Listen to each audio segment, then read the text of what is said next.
नमस्कार, आप देख रहे हैं स्पेशल रिपोर्ट। मैं हूं आपके साथ वंदना भारद्वाज। देश में लोकतंत्र का महापर्व मनाया जा रहा है। देश की जनता अगले 5 सालों के लिए अपना प्रतिनिधि चुनने को तैयार है। सत्ता के लिए 11 अप्रैल से चुनावी जंग शुरू हो चुकी है और 19 मई तक 7 चरणों में चुनाव होंगे। 23 मई को नतीजों का ऐलान होगा। ऐसे में लोकसभा चुनाव के लिए सभी राजनीतिक दल अपनी अपनी बिसात बिछाकर जनता को लुभाने की कोशिश में जुटे हुए हैं।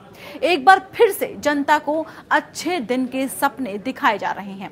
सत्ता पक्ष से लेकर विपक्ष तक हर कोई सत्ता में आने पर जनता के लिए वो करने का दावा कर रहा है जो पिछले करीब 70 सालों में नहीं हो सका।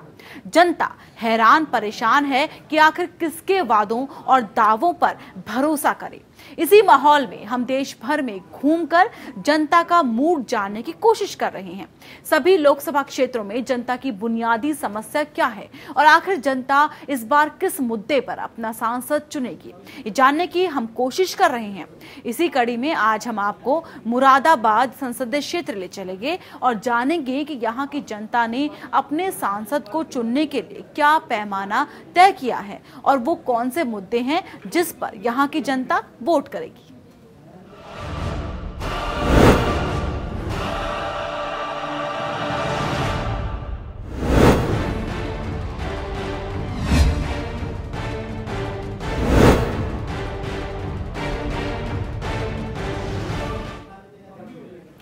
मुस्लिम बहुल मुरादाबाद लोकसभा सीट पर तीसरे चरण में 23 अप्रैल को वोट डाले जाएंगे। संसद भवन तक की रेस में इस बार 13 उम्मीदवार मैदान में हैं, लेकिन मुरादाबाद में त्रिकोणीय मुकाबला दिख रहा है जिसमें बीजेपी, समाजवादी पार्टी और कांग्रेस अपनी जीत का दावा कर रहे हैं। मुरादाबाद के चुनावी महाभारत में भारतीय जनता पार्टी ने कुंवर सर्वेश कुमार सिंह को एक बार फिर से इस सीट से उम्मीदवार बनाया है। फिलहाल कुंवर सर्वेश कुमार मुरादाबाद सीट से लोकसभा सांसद हैं। कांग्रेस ने मुरादाबाद से मशहूर शायर इमरान प्रतापगढ़ी पर दांव लगाया है। इससे पहले कांग्रेस ने राज बब्बर को यहां से अपना उम्मीदवार बनाया था, लेकिन बाद में राज बब्बर को मुरादाबाद की जगह फतेहपुर सीकरी से प्रत्याशी बना दिया गया। वहीं समाजवादी पार्टी बीएसपी आरएलडी गठबंधन ने समाजवादी पार्टी के डॉक्टर एसटी हसन को अपना उम्मीदवार बनाया है। इससे पहले समाजवादी पार्टी ने नासिर कुरैशी को मुरादाबाद में उम्मीदवार घोषित किया था, लेकिन कांग्रेस के उम्मीदवार बदलने के बाद समाजवादी पार्टी ने समीकरण को अपने पक्ष में करने के लिए नासिर कुरैशी की जगह डॉक्टर एसटी हसन को चुनावी मैदान में उतारने का फैसला किया। साल 2014 में लोकसभा चुनाव में भी doctor ST Hasan Samajwadi Party के उम्मीदवार थे, लेकिन उनको बीजेपी के कुंवर सर्वेश कुमार के हाथों हार का सामना करना पड़ा था।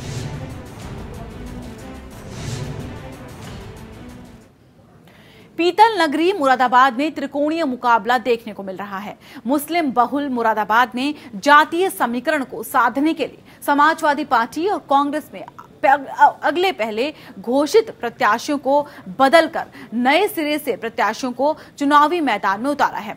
बीजेपी ने वर्तमान सांसद कुंवर सर्वेश कुमार पर दोबारा भरोसा जताया है, तो वहीं समाजवादी पार्टी ने भी अपने पुराने भरोसेमंद डॉक्टर एसटी हसन को चुनावी मैदान में उतारा है। मुरादाबाद में अपनी पुरानी साख को हासिल करने के लिए कांग्रेस ने युवा शायर इमरान प्रतापगढ़ी पर दांव खेला है, लेकिन राजनीतिक दलों के सभी दांव पेच का जवाब जनता 23 अप्रैल को देगी, जब मुरादाबाद में वोट डाले जाएंगे।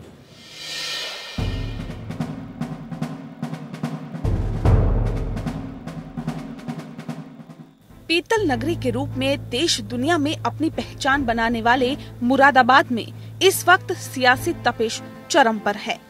मुरादाबाद लोकसभा सीट पश्चिमी उत्तर प्रदेश के मुस्लिम बहुल इलाकों में से एक है और राजनीतिक मायनों से इस सीट की काफी अहमियत है।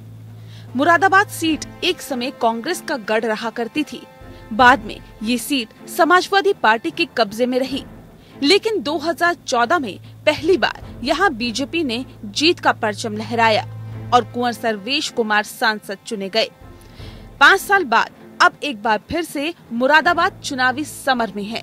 मुरादाबाद में तीसरे चरण में 23 अप्रैल को मतदान होना है और इसके लिए मुरादाबाद लोकसभा सीट से इस बार 13 उम्मीदवार चुनावी मैदान में है।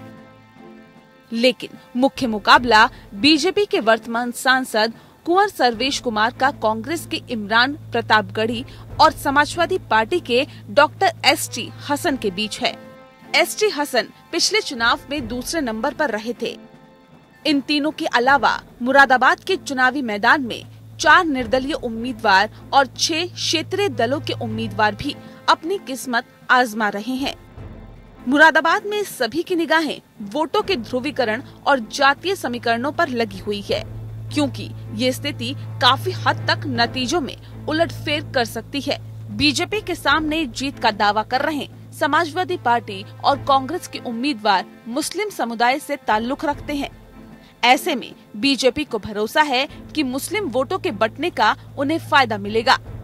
इस बार कांग्रेस ने मशहूर शायर इमरान प्रतापगढ़ी को प्रत्याशी बनाया है। मुरादाबाद लोकसभा सीट पर मुस्लिम वोटर अच्छी तादाद में हैं, लेकिन पिछले लोकसभा चुनाव में कांग्रेस को यहां से बड़ी शर्मिंदगी उठानी पड़ी थी। यहां कांग्रेस को महज 1.97% वोटों के साथ कुल 19,732 वोट ही मिले थे। इमरान प्रतापगढ़ी को उतारकर कांग्रेस इस सीट को इस बार अपने पक्ष में करने के मूड में है। हालांकि स्थानीय कांग्रेस नेता उन्हें मुरादाबाद के चुनावी महाभारत में सभी राजनीतिक दलों को अपने अपने समीकरणों पर भरोसा है। सभी अपने अपने तरीकों से जनता को रिझाने में लगे हैं, लेकिन इस बार चुनाव में जनता के लिए असल मुद्दा क्या है, ये जानने के लिए आइए यहाँ की आम जनता से बात करते हैं। सर, हमारे यहाँ पर जो लोग जीत जाते हैं वो वापस देखने नहीं आते कि क्षेत्र में क्या हो रहा है, और हमारे यहाँ की सड़कें खराब हैं और वो सही होनी चाहिए। तो अहम मुद्दा क्या रहेगा वोट देने से पहले? सर, हमारा तो यही मुद्दा है कि बिजली, हमारे यहाँ बिजली मिल जाए, पानी की टंकी बन जाए हमारे यहाँ पर, और सड़कें सही हो जाए, बस हम ये चाहते हैं। सर, ऐसा है, इस मुद्दे पर हम वोट करेंगे कि ये यहाँ पर देखो, एक तो सबसे पहले यहाँ की जो साफ सफाई जो होती है, सड़कें टूटी हुई हैं, ये बिल्कुल नहीं है। यहाँ पर बत्ती का बिल बहुत ज़्यादा आता है, और जो है क्या नाम है, यहाँ इस बस्ती के अंदर इतनी जनसंख्या है जो कि इतनी गरीबी रहते हैं कि लोगों के पास में अहम मुद्दा जो होता है कि जब से सबसे पहले जिसके पास घर नहीं है, ज़मीन नहीं है, उनका ध्यान रखा जाए। लेकिन इसी बात पे कोई भी सरकार या कोई भी MP, कोई भी नेता इस बात पे ध्यान नहीं देता। क्या सबसे पहले इस हिंदुस्तान के अंदर रहने के वालों के लिए जो है गरीबी के लिए घर चाहिए, ज़मीन चाहिए, रहने वालों के लिए लावारिस रहते हैं, किराए पर रहते हैं जो, और बत्ती का बिल उन्हें भरना पड़ता है, ज़्यादा किराया ज़्यादा देना पड़ता है। यहाँ सफाई नहीं होती, यहाँ सड़कें टूटी पड़ी हैं, और इससे ज़्यादा परेशानी बहुत आती है, आने जाने वाले के लिए बहुत परेशानी होती है।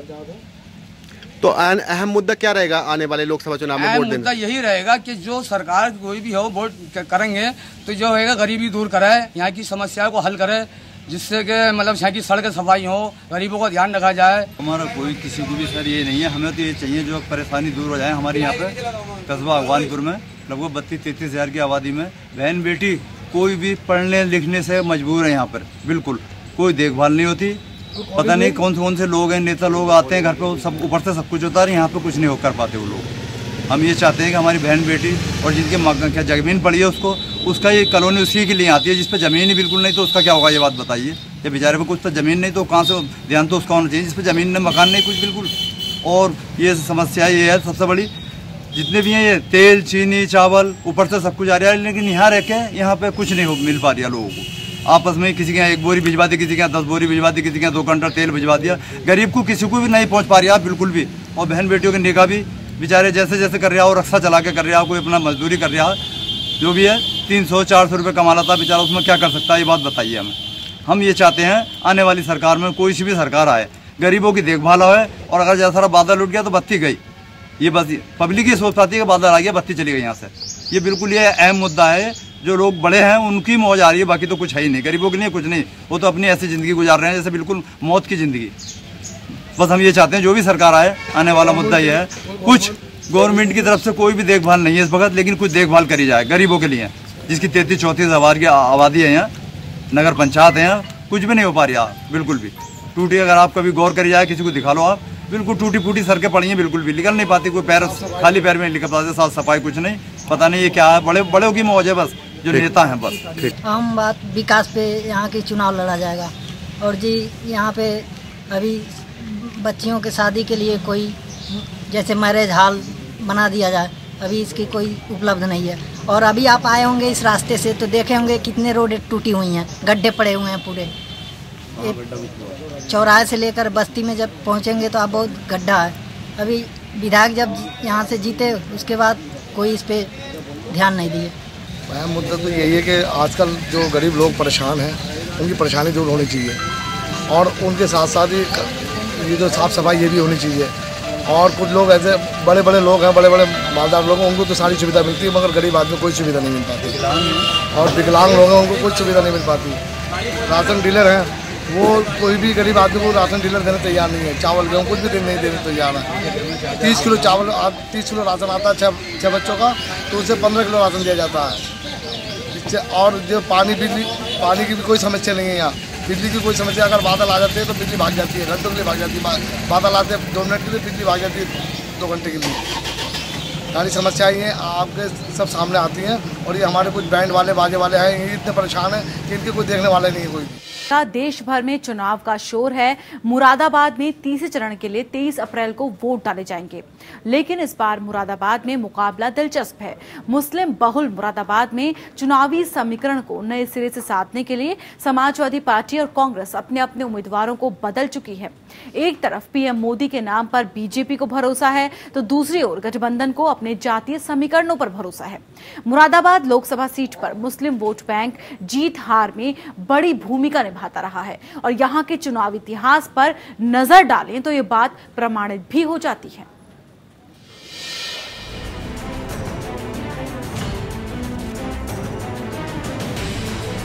यूपी की मुरादाबाद लोकसभा सीट का इतिहास भी काफी दिलचस्प रहा है। मुरादाबाद शहर की स्थापना मुगल शासक शाहजहां के बेटे मुराद बख्श ने की थी, जिनके नाम पर इस शहर का नाम मुरादाबाद रखा गया। रामगंगा नदी के किनारे बसा मुरादाबाद पीतल पर की गई हस्तशिल्प के लिए पूरी दुनिया में प्रसिद्ध है। यही वजह है कि इसे पीतल नगरी के तौर पर जाना जाता है। यहाँ बने पीतल के सामानों का निर्यात केवल भारत में ही नहीं बल्कि अमेरिका, ब्रिटेन, कनाडा, जर्मनी और मध्य पूर्व एशिया आदि देशों में भी किया जाता है। वहीं अमरोहा, गजरौला और तिगरी यहाँ के प्रमुख पर्यटन स्थलों में से हैं। मुरादाबाद के चुनावी इतिहास की बात करें तो मुरादाबाद लोकसभा सीट का इतिहास 1952 से शुरू हुआ है। यहाँ पर पहली बार 1952 में लोकसभा चुनाव हुए, जिसमें लगातार 2 बार यहाँ से कांग्रेस ने जीत दर्ज की। 1952 और 1957 में यहाँ से कांग्रेस के रामशरण ने जीत दर्ज की। 1962 में यहाँ की जनता ने निर्दलीय प्रत्याशी सैयद मुजफ्फर हुसैन को अपना सांसद चुना। 1967 और 1971 में मुस्लिम बहुल मुरादाबाद सीट भारतीय जनसंघ के खाते में गई। 1967 में जनसंघ के ओम प्रकाश त्यागी और 1971 में भी जनसंघ के वीरेंद्र अग्रवाल ने जीत दर्ज की। इमरजेंसी के बाद 1977 में हुए लोकसभा चुनाव में यहां से चौधरी चरण सिंह की पार्टी भारतीय लोकदल से गुलाम मोहम्मद खान ने जीत दर्ज की थी। 1980 में एक बार फिर जनता पार्टी सेक्युलर के टिकट पर गुलाम मोहम्मद खान ने यहां से जीत हासिल की, लेकिन 1984 में इंदिरा गांधी की हत्या के बाद देश भर में चली सहानुभूति लहर में मुरादाबाद सीट फिर कांग्रेस के खाते में आ गई। 1984 में कांग्रेस के हाफिज मोहम्मद सिद्दीकी ने जीत दर्ज की। 1989 में गुलाम मोहम्मद खान जनता दल से चुनाव लड़ा और एक बार फिर मुरादाबाद के सांसद बन गए। 1991 में जनता दल के गुलाम मोहम्मद खान को मुरादाबाद की जनता ने तीसरी बार जिताया। 1996 में मुरादाबाद में समाजवादी पार्टी का दबदबा बढ़ा और शफीकुर रहमान बर्क ने मुरादाबाद सीट पर कब्जा कर लिया। 1998 में समाजवादी पार्टी के शफीकुर रहमान बर्क ने लगातार दूसरी बार भी अपना कब्जा बरकरार रखा।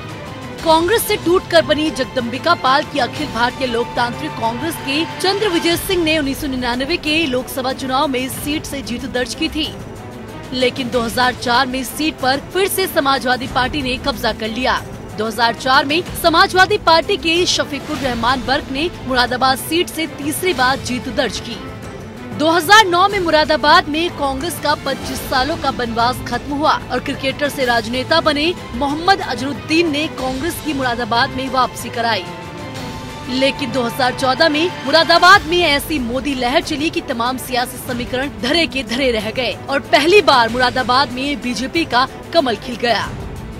2014 में बीजेपी के कुंवर सर्वेश कुमार सिंह ने मुरादाबाद सीट पर कब्जा कर लिया और 2019 में इस सीट पर कब्जा बरकरार रखने की लड़ाई लड़ रहे हैं। अब देखना है कि मुरादाबाद की जनता इस बार यहाँ के चुनावी इतिहास की किताब में किसका नाम दर्ज करती है। Bureau report.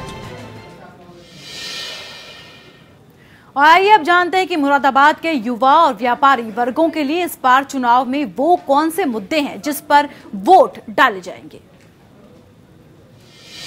आप किस मुद्दे पर वोट करेंगे? मुरादाबाद का एक लंबे अरसे से जो एक बहुत बड़ा मुद्दा रहा है मुरादाबाद के लिए, वो रहा है एक सरकारी विश्वविद्यालय का। और ये मांग आज की नहीं है, करीब पिछले 20 से 30 वर्षों से ये मांग उठ रही है, क्योंकि जितने भी छात्र हैं उन्हें विश्वविद्यालय से जुड़े कामों के लिए बरेली भागना पड़ता है। बरेली मुरादाबाद से लगभग 90 किलोमीटर दूर है, जो एक लंबी दूरी है, और छोटे से छोटे कार्य के लिए छात्रों को वहाँ जाना पड़ता है। तो एक बहुत बड़ी जो मांग लंबे समय से मुरादाबाद के छात्रों द्वारा उठाई जा रही है, वो एक सरकारी विश्वविद्यालय है। पिछली बार भी जब लोकसभा चुनाव हुए थे तो ये मुद्दा गंभीरता से उठा था। उस समय के तमाम उम्मीदवारों ने इसको उठाया भी था और इसके लिए वादा भी किया था।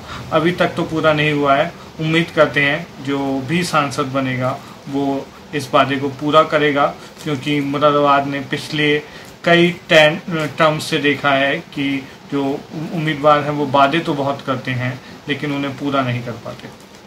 क्या वोट करेंगे? देखिए, आने वाले लोकसभा चुनाव में हम एक छात्र हैं, तो छात्र हितों की अगर हम बात करें तो इस समय छात्रों को पास आउट होने के बाद रोजगार की किल्लतों से जूझना पड़ रहा है, जो कि सरकार अभी तक इसके बारे में कुछ भी नहीं कर पाई है। रोजगार निकलता है लेकिन उसके बाद भी कई छात्र ऐसे हैं जो बेरोजगारी का शिकार हो रहे हैं। तो हमारा मेन मुद्दा जो छात्रों का एक रहेगा वो रोजगार की दिशा में ही रहेगा। सबसे ज़्यादा मेन मुद्दा रहेगा वो है रोजगार को लेकर, क्योंकि उत्तर प्रदेश में जो भी वैकेंसी आती है, जो भी पोस्ट निकाली जाती है, वो कभी पूरी नहीं होती है। उसमें कहीं ना कहीं या तो याचिका हो जाती है या कोई RTI दायर करता है, कुछ भी, तो कोई भी वैकेंसी सफलतापूर्वक कुछ भी पूरी नहीं हो पाती।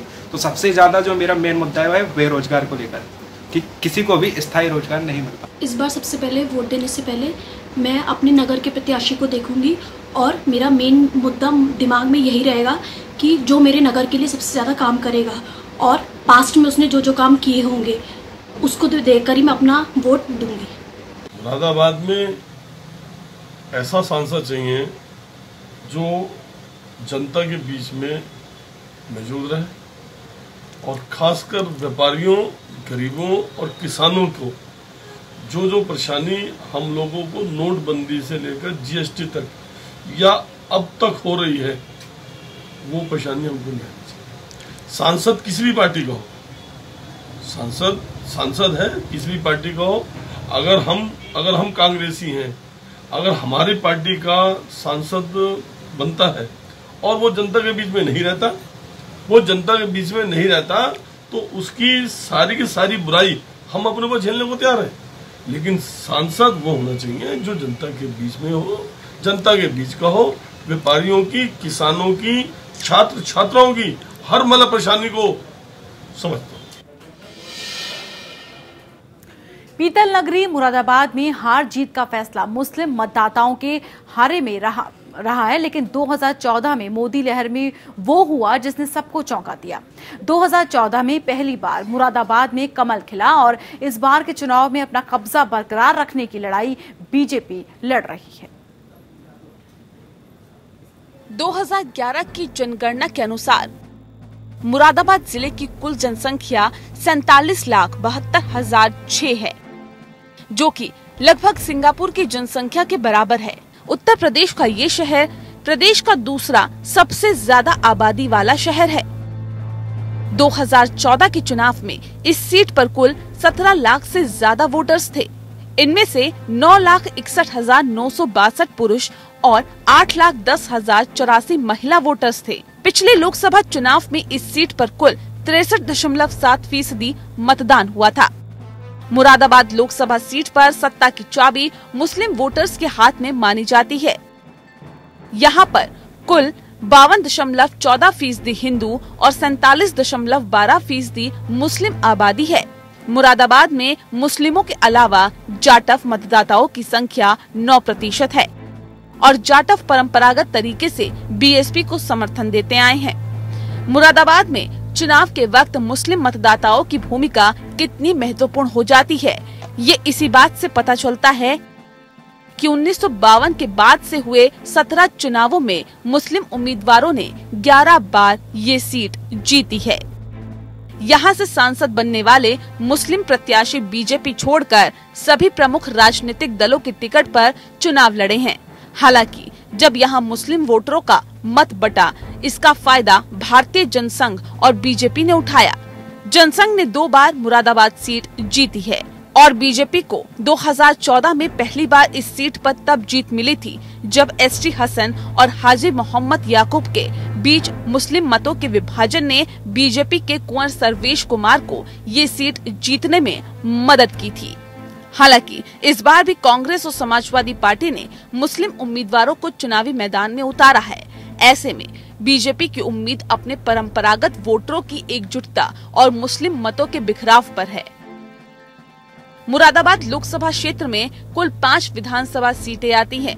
इनमें बड़ापुर, कांठ, ठाकुरद्वारा, मुरादाबाद ग्रामीण और मुरादाबाद नगर शामिल है। इन 5 विधानसभा सीटों में से मुरादाबाद ग्रामीण और ठाकुरद्वारा 2017 के विधानसभा चुनाव में समाजवादी पार्टी के खाते में गई थी, जबकि बाकी 3 सीटों बड़ापुर, कांठ और मुरादाबाद नगर सीट पर बीजेपी ने कब्जा किया था। मुरादाबाद में 2014 के लोकसभा चुनाव पर नजर डालें तो 2014 में पहली बार मुरादाबाद लोकसभा सीट पर बीजेपी की जीत हुई थी। 2014 में मोदी लहर पर सवार होकर उत्तर प्रदेश में बीजेपी 71 सीटें जीत कर आई थी और पश्चिमी उत्तर प्रदेश में उसने क्लीन स्वीप किया था। बीजेपी के कुंवर सर्वेश कुमार ने अपने प्रतिद्वंदी समाजवादी पार्टी के डॉक्टर एसटी हसन को मात दी थी। सर्वेश कुमार ने करीब 87,000 वोटों से जीत दर्ज की थी। हालांकि बीजेपी के सर्वेश कुमार सिंह और समाजवादी पार्टी के एसटी हसन के बीच हार जीत का अंतर 7% वोटों का रहा था। 2014 के चुनाव में बीजेपी के सर्वेश कुमार सिंह को 4,85,224 वोट यानी कुल मतों का 43% वोट मिला था, जबकि समाजवादी पार्टी के डॉक्टर एसटी हसन को 3,97,720 यानी कुल पड़े मतों का 35.26% मत हासिल हुआ था। वहीं बीएसपी के हाजी मोहम्मद याकूब को महज 1,60,945 वोट से संतोष करना पड़ा था।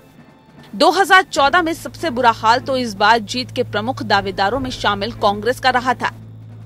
2014 के लोकसभा चुनाव में मुरादाबाद सीट पर कांग्रेस की बेगम नूर बानो 19,732 वोट पाकर 5वें नंबर पर रही थी और अपनी जमानत भी नहीं बचा सकी थी, जबकि 2009 के लोकसभा चुनाव में इस सीट पर क्रिकेटर से राजनेता बने कांग्रेस प्रत्याशी मोहम्मद अजरुद्दीन ने 3,01,283 वोट पाकर जीत हासिल की थी।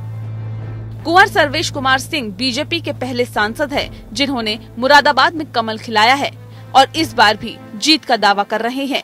सांसद के तौर पर सर्वेश कुमार सिंह की पिछले 5 सालों में लोकसभा के सदन में सक्रियता 81% रही और इन्होंने लोकसभा में 106 प्रश्न पूछे हैं। अब जबकि मुरादाबाद में 23 अप्रैल को तीसरे चरण में मतदान होना है, तो अब गेंद मतदाताओं के पाले में है। ऐसे में देखना है कि 2019 के चुनाव में जनता का फैसला किसके हक में होता है। Bureau report. तो पीतल नगरी मुरादाबाद में हार जीत का फैसला मुस्लिम मतदाताओं के हाथ में है और देखना ये होगा कि हाथ आखिर किसके साथ है। फिलहाल इस बुलेटिन में इतना ही।